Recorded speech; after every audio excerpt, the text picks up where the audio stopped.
Revenue deficit ಆಗಲಿಕ್ಕೆ ಸಾಧ್ಯ ಆಗ್ತಾ ಇರಲಿಲ್ಲ. ಇದನ್ನ ತಮಗೆ ಸ್ಪಷ್ಟಪಡಿಸಲಿಕ್ಕೆ ಬಯಸ್ತಾ ಇದ್ದೇನೆ. ಆಮೇಲೆ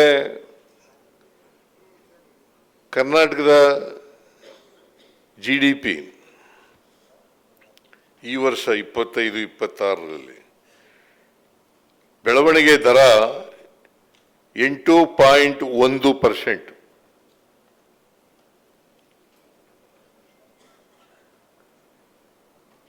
ರಾಷ್ಟ್ರೀಯ ಸರಾಸರಿ ಎಷ್ಟಪ್ಪ ಇದೆ ಅಂತಂದ್ರೆ 7.4. ನಮ್ಮದು 8.1 ಬೆಳವಣಿಗೆ ದರ, GSDP ದರ ಬೆಳವಣಿಗೆ. ರಾಷ್ಟ್ರೀಯ ಅವರೇಜ್ ಇರ್ತಕ್ಕಂಥದ್ದು 7.4. ಅಂದರೆ ರಾಷ್ಟ್ರೀಯ ಸರಾಸರಿಗಿಂತ ಕರ್ನಾಟಕದ GSDP ಬೆಳವಣಿಗೆ ದರ ಹೆಚ್ಚಾಗಿದೆ ಅಂತಕ್ಕಂಥದ್ದನ್ನು ತಮಗೆ ತಿಳಿಸಲಿಕ್ಕೆ ಬಯಸ್ತಾ ಇದ್ದೇನೆ.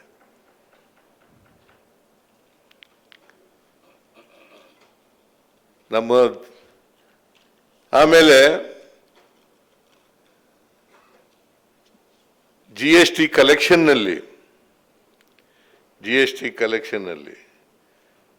ಕರ್ನಾಟಕ 2ನೇ ಸ್ಥಾನದಲ್ಲಿದೆ. ಇಡೀ ದೇಶದಲ್ಲಿ 2ನೇ ಸ್ಥಾನದಲ್ಲಿದೆ. Maharashtra number 1, Karnataka number 2. GSDP ಕಲೆಕ್ಷನ್ನಲ್ಲಿ ಇದು 2ನೇ ಸ್ಥಾನದಲ್ಲಿದೆ. ಅದರಿಂದ ನಾನು ಯಾಕೆ ಇದನ್ನೆಲ್ಲ ಹೇಳ್ತೀನಿ ನಿಮಗೆ, ಸ್ಥೂಲವಾಗಿ ನಿಮಗೆ ಪರಿಚಯಿಸ್ತಾ ಇದ್ದೀನಿ ಅಂತಂದರೆ, ನಮ್ಮ ಬಜೆಟ್ಟು ಕರ್ನಾಟಕದ ಆಯವ್ಯಯ ನಾವು ಬೇರೆ ರಾಜ್ಯಗಳಿಗಿಂತ ಕಡಿಮೆ ಇಲ್ಲ ಅಂತಕ್ಕಂಥದ್ದನ್ನು ಭಾಳ ಸ್ಪಷ್ಟಪಡಿಸಲಿಕ್ಕೆ ಬಯಸ್ತಾ ಇದ್ದೇನೆ. ಬಜೆಟ್ ಅಂದರೆ ಏನು ನಿಮಗೆಲ್ಲ ಗೊತ್ತಿದೆ. ಸಂವಿಧಾನದಲ್ಲಿ 112 ಆರ್ಟಿಕಲ್ 112 117ರವರೆಗೆ ಕೇಂದ್ರದ ಬಜೆಟ್ ಬಗ್ಗೆ ಪ್ರಸ್ತಾಪ ಮಾಡ್ತಾರೆ. 112ರಿಂದ 117 ಆರ್ಟಿಕಲ್ 112 to 117 ವರೆಗೂ ಪ್ರಸ್ತಾಪ ಮಾಡ್ತಾರೆ. ಆಮೇಲೆ ಸ್ಟೇಟ್ ಬಜೆಟ್ ಬಗ್ಗೆ ಸಂವಿಧಾನದಲ್ಲಿ ಆರ್ಟಿಕಲ್ 202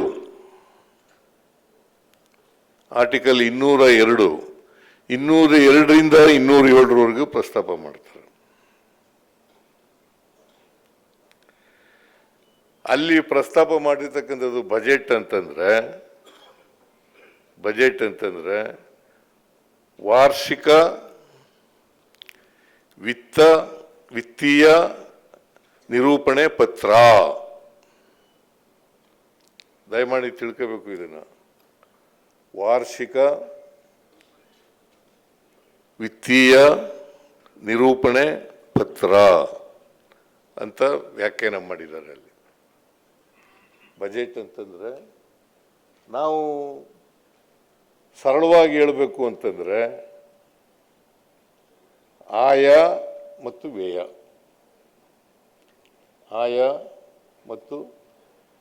ಆದಾಯ ಮತ್ತು ವೆಚ್ಚ,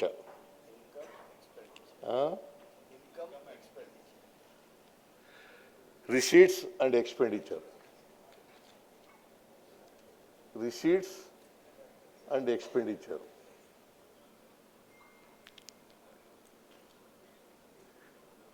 ಇದನ್ನ ಬಹಳ ಸರಳವಾಗಿ ಹೇಳ್ತಕ್ಕಂಥದ್ದು. ಬಜೆಟ್ ಅಂತಂದ್ರೆ ಪ್ರತಿ ವರ್ಷ ಏಪ್ರಿಲ್ 1ನೇ ತಾರೀಕಿನಿಂದ ಮಾರ್ಚ್ 31ರವರೆಗೆ ಆರ್ಥಿಕ ವರ್ಷ ಅಂತ ಕರಿತೀವಿ ನಾವು. ಏಪ್ರಿಲ್ 1ನೇ ತಾರೀಕಿನಿಂದ ಮಾರ್ಚ್ 31ರವರೆಗೆ ಆರ್ಥಿಕ ವರ್ಷ ಅಂತ ಕರಿತೀವಿ. ಅಂದರೆ ಈ ವರ್ಷದ ಏಪ್ರಿಲ್ 1ನೇ ತಾರೀಕಿನಿಂದ ಮಾರ್ಚ್ 31 2027 ಮಾರ್ಚ್ 31 ಅಲ್ಲಿವರೆಗೆ ಒಂದು ಆರ್ಥಿಕ ವರ್ಷ ಅಂತ ಕರಿತೀವಿ. ಈ ತಿಂಗಳ ಮಾರ್ಚ್ 31ಕ್ಕೆ ಆರ್ಥಿಕ ವರ್ಷ ಮುಕ್ತಾಯ ಆಗ್ತದೆ. 25-26ನೇ ಆರ್ಥಿಕ ವರ್ಷ ಮುಕ್ತಾಯ ಆಗ್ತದೆ. 26-27ನೇ ಆರ್ಥಿಕ ವರ್ಷ ಮುಕ್ತಾಯ ಆಗೋದು 27 ಮಾರ್ಚ್ 31ಕ್ಕೆ. ಇದು ಒಂದು ಪ್ರಮುಖವಾದಂಥ ಪ್ರಕ್ರಿಯೆ. ನಾನು ಇವೆಲ್ಲ ವಿಚಾರಗಳನ್ನ ಹೇಳಕ್ಕೆ ಹೋಗಲ್ಲ. ಆರ್ಟಿಕಲ್ 2002 ಏನು ಹೇಳ್ತದೆ, 2003 ಹೇಳ್ತದೆ, 2005 ಏನು 4 ಏನು ಹೇಳ್ತದೆ, 2005 ಏನು ಹೇಳ್ತದೆ, 2006 ಏನು ಹೇಳ್ತದೆ, 2007 ಏನು ಹೇಳ್ತದೆ ಅಂತ ಹೇಳಕ್ಕೆ ಹೋಗಲ್ಲ. ನೀವೆಲ್ಲ ಸಂವಿಧಾನ ಓದ್ಕೊಂಡ್ರೆ ಗೊತ್ತಾಗುತ್ತೆ ಅಂತ ಹೇಳಿ ನಾನು ಭಾವಿಸ್ಕೊಂಡಿದ್ದೇನೆ. ರಿಸೀಟ್ಸ್ ಅಂತಂದ್ರೆ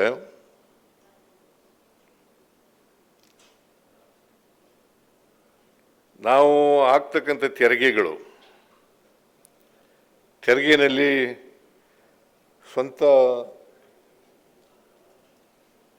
ಸ್ವಂತ ಆದಾಯ ಅಂತ ಇರ್ತದೆ. ರಾಜ್ಯದ ಸ್ವಂತ ಆದಾಯ, state own revenue taxes. State own revenue taxes ಅಂತಂದ್ರೆ ರಾಜ್ಯದ ಸ್ವಂತ ಆದಾಯ. ನಾನ್ ಟ್ಯಾಕ್ಸ್ ರೆವಿನ್ಯೂ ಅಂತಲೂ ಕೂಡ ಇರ್ತದೆ. ಟ್ಯಾಕ್ಸ್ ರೆವಿನ್ಯೂ, ನಾನ್ ಟ್ಯಾಕ್ಸ್ ರೆವಿನ್ಯೂ. ಟ್ಯಾಕ್ಸ್ ರೆವಿನ್ಯೂ ಅಂತಂದ್ರೆ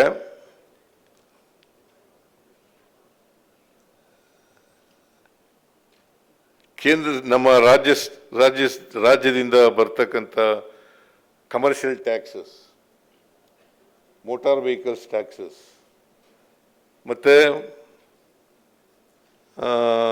ಸ್ಟ್ಯಾಂಪ್ಸ್ ಅಂಡ್ ಡ್ಯೂಟೀಸ್ ಇಂದ ಬರ್ತಕ್ಕಂಥ ಟ್ಯಾಕ್ಸಸ್, ಆಮೇಲೆ ಮೈನ್ಸ್ ಅಂಡ್ ಜಿಯಾಲಜಿ ಡಿಪಾರ್ಟ್ಮೆಂಟ್ ಇಂದ ಬರ್ತಕ್ಕಂಥ ಟ್ಯಾಕ್ಸಸ್, ಆಮೇಲೆ ಎಕ್ಸೈಜ್. ಸಾರಿ, ನೀವು ಜ್ಞಾಪಕ ಮಾಡೋದು ಒಳ್ಳೇದಾಯ್ತು, ನಿಮ್ಗೆ ಗೊತ್ತೇ. ಎಕ್ಸೈಜ್ ಡ್ಯೂಟಿ ಮುಂದಿನ ವರ್ಷಕ್ಕೆ 1,25,000 ಕೋಟಿ ಕಮರ್ಷಿಯಲ್ ಟ್ಯಾಕ್ಸ್ನಿಂದ ಬರ್ತದೆ. 1,25,000 ಕೋಟಿ ರೂಗಳು, 1,25,000 ಕೋಟಿ ರೂಗಳು ಬರ್ತದೆ. ಸ್ಟ್ಯಾಂಪ್ಸ್ ಅಂಡ್ ರಿಜಿಸ್ಟ್ರೇಷನ್ ಇಂದ ಬರ್ತಕ್ಕಂಥ ಆದಾಯ ಸುಮಾರು 29,000 ಕೋಟಿ